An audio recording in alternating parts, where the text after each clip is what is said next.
a 623-year-old otaku. And guess what? They are an elf from another world that is revered by the locals. A wacky premise, but that's what we have to look at today. Otaku Elf, written by Akihiko Higuchi. This is anime streaming on High Dive, animated by C2C, the people behind Tsukimichi Moonlit Fantasy, and reincarnated as a sword. We see our elf calling for Koito, the Miko Takamimi shrine, for what one can only assume is something important, but it's actually that she wants a Red Bull. Very subtle product placement here. Seems like Elda, our elf, needs it. She needs it for a boost due to staying up all night gaming and wants to stay up to watch anime. I understand that pain. We see her room is truly that of a shut-in, as she hasn't gone out in years. The animation changes are quite cute, emphasizing the childlike nature of our elf here. Although she was summoned from another world, she doesn't do much. She is able to use the spirits to transmit thoughts and is able to use other forms of magic. A powerful tool any parent would need, so instead of yelling across the room, just ask the spirits for something. As we move on to the offerings, where they offer her a VR set. Honestly, Elda is living the life. As we get to the first ritual, we see Elda can only think about the VR system in her hands. No PSVR 2 product placement.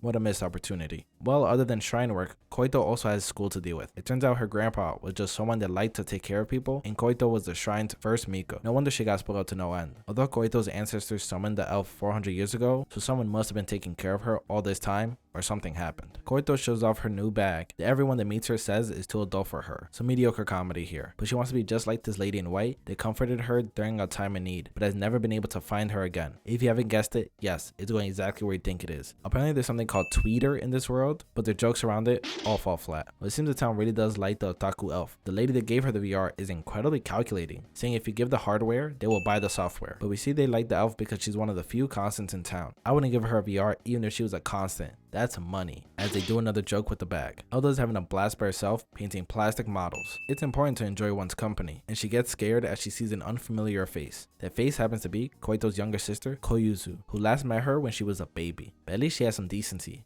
as it's Koyuzu who makes all her meals, to which Elda is incredibly grateful. That's cute, and the appreciation is nice since making meals is a lot of work. As we find out the reason Elda decided to avoid all humans, apart from really enjoying her own company, it's because a little kid made fun of her. Kids are ruthless. It really is a universal theme, not skipping a beat, when the kid saw her asking, "Why do you have such long ears?" But now that kid is 70.